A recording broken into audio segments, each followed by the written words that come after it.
Abonnez-vous et cliquez aussi sur la petite cloche de notification pour ne rien rater de nos prochaines vidéos. N'oubliez pas de partager aussi la vidéo et de la liker. Afrique N24. Dans une colère noire aujourd'hui, on a vu le ministre des Affaires étrangères français de l'Europe, M. Jean-Yves Le Drian, qui a une fois de plus employé le terme junte à l'endroit des autorités maliennes. Et il a parlé d'illégitimité et il a fait savoir qu'ils étaient en train de prendre une décision irresponsable. Le fait qu'ils aient demandé au Danemark de repartir. Moi, je crois que c'est Le Drian qui a eu un comportement irresponsable. D'abord, il faut qu'ils arrêtent de continuer à brandir des menaces contre des États souverains. Il a même manqué de respect au Danemark sans le savoir parce qu'en réalité, ils sont habitués. Vous savez, l'habitude est une seconde nature. Lorsque vous êtes habitué à malmener quelqu'un, à le manipuler, à le tromper, à faire de la propagande, vous oubliez même que la personne existe. En réalité, il a même manqué de respect au Danemark parce que normalement, dans les bonnes conditions, la France ne peut pas dicter son option au Danemark. Dans les conditions normales. Dans les conditions normales. Alors aujourd'hui, ils sont tellement habitués au faux, au faire semblant, à la tricherie, à la fourberie aujourd'hui qu'ils oublient complètement que les choses sont en train de changer ou les choses ont même changé. Moi, je l'ai dit dans mes propos, moi j'interdis à toute la France et à Le Drian d'appeler nos autorités juntes. Nous ne sommes pas une junte, c'est des autorités de la transition, c'est un pays en transition, c'est un président de la transition, c'est un gouvernement de la transition, c'est des institutions de la transition. Alors si la France veut qu'on la respecte, ou qu'on commence à croire qu'elle peut changer, qu'elle arrête à partir de cet instant de nous appeler juntes, ou putschistes ou autre chose. Aujourd'hui, nous allons leur apprendre ce que c'est que le pouvoir du peuple par le peuple. Le peuple s'est assumé face au complot international, face au banditisme français et ses alliés. Le peuple s'est assumé, il faut qu'il respecte ça. Donc on ne peut pas continuer à donner aux choses le sens que la France veut. La France doit comprendre qu'aujourd'hui, son dictionnaire, elle les garde. Nous avons notre dictionnaire, nous allons le construire et nous allons nous conformer à cela. C'est extrêmement important. Un mot par rapport aux victoires que l'armée malienne est en train d'obtenir. Ces temps-ci, l'armée malienne est en train d'enchaîner les victoires. C'est ça qui est en train de traumatiser la France. Elle a tout fait à cause de la propagande pour faire croire que l'armée n'est pas en train de monter en puissance. Est-ce que oui? Elle a tout fait. Elle a utilisé tellement de mensonges pour faire croire. Mais aujourd'hui, je vais vous mettre à l'aise. Dans ces 72 heures, j'ai entendu 2 audios. Elles sont déjà sur les réseaux. Une grande notabilité du nord, de la zone du Gourma, digne de foi, qui a fait un témoignage. Je répète ses propos. Il dit que la paix est tellement en train de revenir dans la zone du Gourma. Ce qu'ils appellent les 3 frontières. La paix est en train de revenir dans la partie malienne qu'il dit aucune chèvre ne cogne sa voisine. C'est une façon tamashek de dire que c'est la cohésion totale. Ça, c'est un témoignage. Et nous avons les mêmes témoignages dans plusieurs zones. Alors maintenant, s'il reste à la France qu'elle poche parmi les gens qu'elle manipule, qui pose quelques mines par-ci, par-là, ça va s'arrêter. Parce qu'aujourd'hui, avec les moyens de renseignement, aujourd'hui, la paix a changé de camp. Avec les moyens de renseignement, avec l'aviation, le vecteur aérien et tout le reste, la paix a changé de camp. Donc ceux qui continuent à poser des mines, à un moment donné, ils n'auront même plus aujourd'hui le courage de poser des mines. Et à un moment donné, ils vont finir par se rendre eux-mêmes. Peut-être bientôt, on va mettre en place des camps de, comment ils les appellent, hein, des camps de déradicalisation. Parce que quand la paix va changer de camp, beaucoup vont se rendre. Donc il faut les encadrer, alors les là, déradicaliser. C'est l'efficacité Donc de c'est ce qui est en train de... Ah bien sûr, c'est l'efficacité pas d'un nouveau partenaire, de plusieurs partenaires aujourd'hui, très sérieux. Notamment les Russes. En particulier la Russie, mais il y a d'autres. Il y a d'autres partenaires aujourd'hui aux côtés du Mali. Mais c'est que nous mettons l'accent sur la Russie parce que l'acharnement de la France, c'est la Russie. C'est le plus gros partenaire, c'est le plus important, c'est la grande puissance. Nous mettons l'accent sur eux. Mais je peux vous assurer qu'ils sont nombreux, les partenaires maliens aujourd'hui. Et je peux vous assurer que la paix est en train de changer de camp. C'est un acteur qui vous parle de l'accord d'Alger, qui dispose d'hommes aujourd'hui armés et des bases aujourd'hui armées qui attendent ce processus DDR là qui tarde à venir. Donc je suis sur le terrain, je sais de quoi je parle. Et je peux vous assurer que c'est ce qui est en train de traumatiser la France. Son échec de 10 ans, 10 ans de mensonges, 10 ans de mauvaise formation, 10 ans de sous-équipement, 10 ans de réoccupation de notre territoire, 10 ans d'utilisation de nos communautés et de nos armées comme des chars à canon, 10 ans de tout ce que tu peux imaginer de mauvais. Aujourd'hui, au bout d'une année et demie, avec la rectification de la trajectoire de la transition, au bout d'un aujourd'hui, on a le soulagement Et maintenant, ce qui panique aussi, c'est que ça se propage. On dit maintenant les variants Assimi Goïta, c'est ce qu'ils disent. Les variants Assimi Goïta en train de se propager. Hein? Après la Guinée, il y a le Burkina. Et les Niger, s'ils ne font pas attention, ils vont partir. Hein? Moi, je l'ai dit, je suis formel là-dessus. Hein. Je l'ai dit la dernière fois, le 14 janvier. Je l'ai dit et je le répète. Je l'ai dit et je le répète. Je jure, wallahi, billahi, je l'ai dit et je le répète.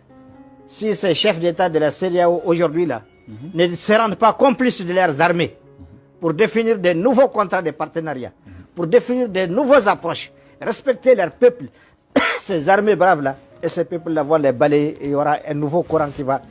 Vous l'avez dit l'autre jour, le 14 janvier, et quelques jours après, Roch Marc Christian Kaboré est tombé pour aller au Burkina Faso. Alors, si vous avez un mot à l'endroit de ces militaires, vous allez leur dire quoi? Moi, ce que je vais dire à l'ensemble des militaires aujourd'hui, dans cette posture de restaurer à toute l'Afrique sa dignité, c'est de beaucoup travailler à leur cohésion, de ne pas laisser les ennemis les diviser. C'est dans l'union de nos armées que nous allons réussir. Les gendarmeries d'Afrique, les polices d'Afrique, les gardes d'Afrique, les paramilitaires, tout corps habillé d'Afrique, restez soudés. Restez soudés. Acceptez les sacrifices mutuellement entre vous. Restez unis et soudés. C'est à cette seule condition que vous allez sauver vos États et sauver l'Afrique. C'est là extrêmement ça, c'est le message que je passe. Et je suis sûr et certain qu'ils l'ont compris. Parce que lorsque nous sommes unis dans la souffrance, lorsque nous sommes unis dans la souffrance, lorsque nous sommes unis face à l'ennemi qui nous a détruits, ce n'est pas au moment de nos retrouvailles que nous allons accepter que l'ennemi nous divise. Parce qu'une des armes de l'ennemi, c'est notre division. Et j'en appelle également à l'ensemble des leaders politiques. Ceux qui se sentent vexés par des déclarations contre les anciens politiques, les partis politiques, qu'ils ne se sentent pas vexés. Ils demeurent et resteront toujours acteurs des changements. Il faut qu'ils s'alignent, qu'ils acceptent que vraiment l'heure du changement a sonné. Qu'il accepte que l'heure du changement a sonné. Aujourd'hui, l'Afrique doit se prendre en main. L'Afrique doit se prendre en main. Nous devons travailler. Nous avons eu beaucoup de leçons. La Libye est encore dans notre tête. Elle est encore dans notre mémoire. C'est une guerre injuste qui a été imposée à la Libye. Elle n'arrive pas à s'en sortir. Ils sont là-bas, 78 candidats. 78 candidats. Personne ne sait qui va voter pour qui. C'est le Far West total. Et pourtant, la Libye, c'était un pays florissant. Un pays où à chaque fois dans les déserts, vous avez un fleuve qui jaillit. Voilà aujourd'hui ce qu'est devenu la Libye. Et par la faute de qui? Par la faute de la France, Sarkozy. À l'époque, les Africains se sont tus. Ils étaient endormis, ils n'ont pas vu les dangers. Aujourd'hui, le danger, il est à nos portes. Chez nous-mêmes d'ailleurs. Il est chez nous et il est aux portes du Sénégal. Les Sénégalais et les Ivoiriens doivent se réveiller rapidement. Aujourd'hui, c'est facile. Au Burkina, ça a été facile parce qu'ils sont en train de mourir. On n'a pas besoin de leur montrer les dangers. Ils sont dans leur... Les Niger, ils risquent de partir les 30. S'il n'est pas parti même avant ça. En tout cas, j'espère qu'il va se ressaisir, se corriger et prendre son peuple et son armée comme complice, se libérer de la France. C'est à cette seule condition qu'aujourd'hui qu'il faut rebâtir, qu'il peut rebâtir quelque chose de nouveau. S'il se libère de la France, qu'il se détache de cette CEDEAO, qu'il restaure sa confiance avec le Mali, avec le Burkina et la Guinée, qu'il prend son armée comme complice, qu'il identifie de nouveaux partenaires, qu'il arrête les contrats de Areva tout de suite et qu'il cherche d'autres partenaires pour le Niger par rapport à leur uranium et les recherches. Je peux t'assurer que Bazoum va se sauver. Mais s'il continue dans la posture actuelle où il est là, non, je vois très mal le Niger résister résister au soulèvement du peuple. Et surtout au verdict de Dieu. Moi, je dis ce qui arrive, dans ce qui arrive, il y a Dieu derrière tout ça. Parce que les peuples africains ont souffert. Absolument. Tout le monde l'a dit. Même les chefs d'État européens ont dit que l'Afrique a été saignée par la France. L'Afrique a été saignée par la France. Alors je pense que ce qui arrive aujourd'hui, il y a la main de Dieu derrière. Alors croyons. En tout cas pour le Mali, on est parti. Je le répète, je ne me laisserai jamais de le dire. Ceux qui font le commerce de la peur, les entrepreneurs de la peur. Vous savez, je me permets de dire ce que je vais. Moi, je n'ai aucun devoir de réserve. Hein. Je n'ai aucun devoir de réserve. Absolument. Est-ce que je suis ambassadeur de personne, je suis un citoyen malien, je suis un parlementaire, je suis libre de dire ce que je pense et dans les termes et les propos et la formule que je veux, pourvu que ça soit bien compris par les Maliens, par les Africains et au-delà dans le monde. J'ai dit aujourd'hui, on n'a pas besoin aujourd'hui de beaucoup d'arguments pour démontrer que le principal ennemi de cette Afrique, c'est la France. Nous devons bouter la France de l'Afrique ou que la France elle-même se change et qu'elle nous apporte un nouveau langage. Parce que, je l'ai dit, nous ne sommes pas contre le peuple français. Mais la politique française et sa diplomatie ont saigné l'Afrique et ont détruit les Africains. C'est là où on ne l'accepte plus. C'est pourquoi je dis qu'Abri Mort n'a pas peur de couteau. Je le répète, Cabri Mort n'a pas peur de couteau. Les entrepreneurs de la peur, ils comprennent que nous, on n'a plus peur. Nous sommes déterminés à aller de l'avant. Et merci pour le Danemark d'avoir compris qu'ils sont dans un État souverain, qu'ils les respectent et qu'ils laissent la porte ouverte à des rapports bilatéraux, respectueux, mutuellement gagnants et qu'ils sortent de la couverture française, parce que la France ne peut plus garantir quelque chose au Mali. Je le dis haut et fort, la France ne peut plus rien garantir au Mali. Depuis 10 ans, c'est ce que je dis. Et je vais continuer à le dire jusqu'à ce que tout le monde le comprenne. Et permettez-moi de féliciter le président de la transition, chef de l'État, le colonel Assimi Goïta, d'avoir assumé ses responsabilités en tant que président souverain d'un État souverain, qui répond véritablement des aspirations de son peuple. C'est la volonté du peuple.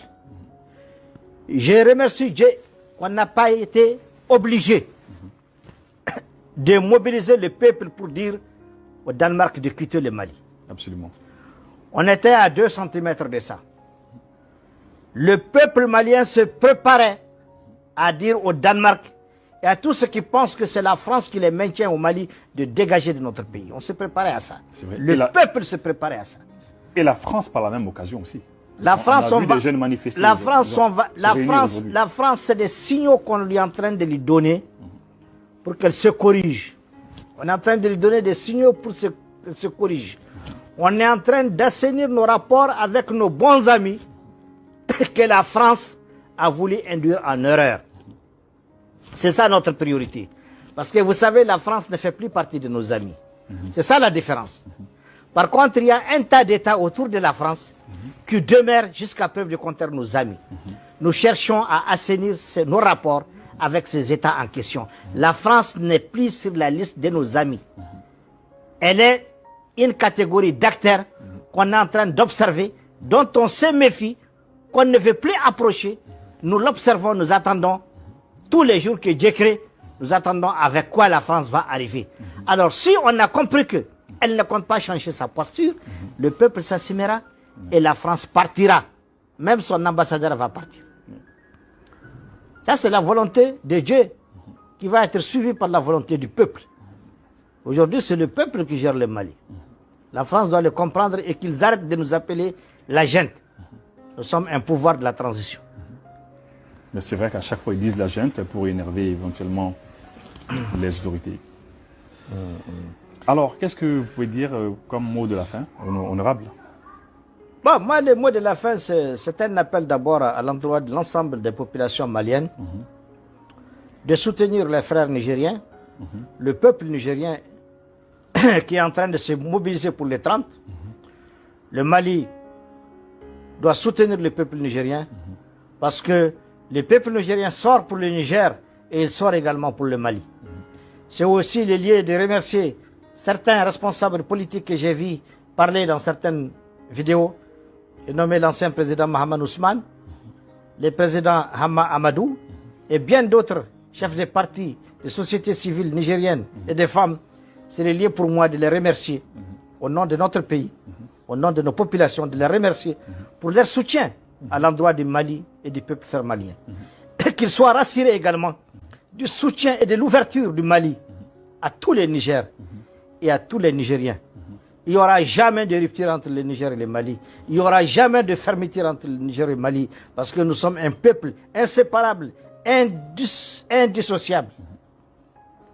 Les 30, ils ont nos bénédictions, ils ont notre soutien. Et j'ai prié Allah subhanahu wa ta'ala qu'il apporte le meilleur pour le Niger et le meilleur pour le peuple nigérien. Qu'il leur apporte la paix et que les sangs des frères nigériens, tout comme les sangs des frères maliens, burkinabés et d'Afrique, arrêtent de saigner par la grâce d'Allah.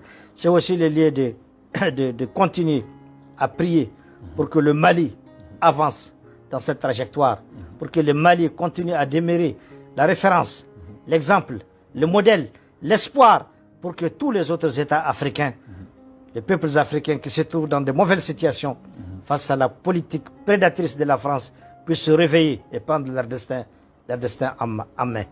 Aujourd'hui, c'est des bénédictions que nous avons besoin, c'est la conscientisation des peuples africains dont on a besoin, c'est compter sur nous-mêmes dont on a besoin, c'est vraiment ça l'essentiel.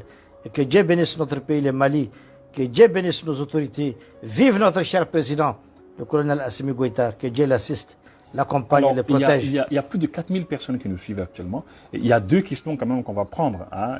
En principe, l'interview était finie, je m'en excuse. Mais on va quand même prendre deux questions. Cette semaine, pendant ces dernières semaines, il y a beaucoup de gens qui ont parlé de monnaie, la monnaie. Beaucoup de gens disent qu'il faut faire sa monnaie. Il faut se séparer du franc CFA. Qu'est-ce que vous en pensez?